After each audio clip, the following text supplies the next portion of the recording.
So some of the things that got cut when Trump administration made all these cuts to the NIH kind of seem like they should have been announced yesterday because it seems April Fool's-ish, but like this is real. You remember when Trump went in front of all those coal miners and was like, coal baby, dig, everybody's gonna be a miner, we're gonna bring back the mining industry. And then they didn't, and those coal miners voted for Trump a second time. Still, we're not mining. One of the programs that got cut is the program that monitors miners and helps prevent black lung or treats them for it if they do have it. So, I mean, I guess it's a good thing that Trump never delivered on his promises because, there's no new miners now at risk of black lung, but also current miners, preventing it's on you, and if you get it, that's a you problem. What do you want to bet they still vote for him if he runs for a third term? You remember just a few days ago when Trump was honoring women for National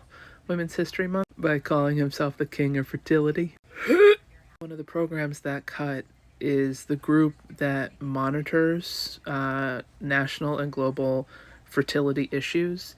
They write, advisories on fertility issues and treatment that are then, disseminated to all the fertility labs. So now all these fertility labs are basically on their own, playing best guess as to why you can't get pregnant, which is definitely something women want to do at, several tens of thousands of dollars per shot. So the king of fertility, but only if you're actually fertile. If you need any kind of help, One of the other cuts was for the program that monitors and regulates like smoking, crafts policies that are like anti-tobacco, anti-vape.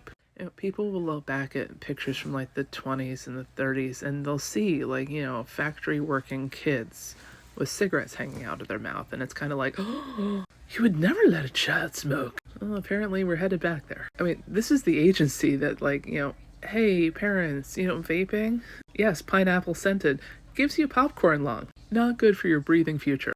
We got rid of that group because why on earth would we want to remind people that inhaling smoke is inherently bad for your lungs? We've also eliminated departments that helped monitor and treat for HIV.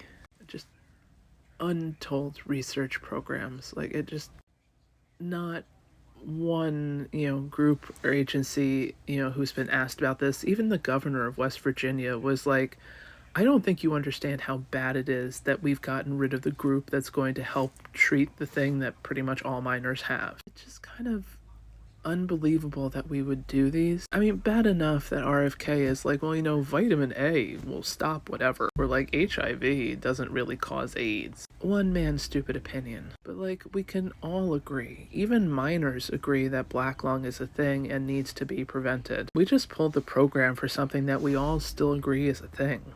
You really wish it was April Fool's. Like, you sincerely wish it was April Fool's.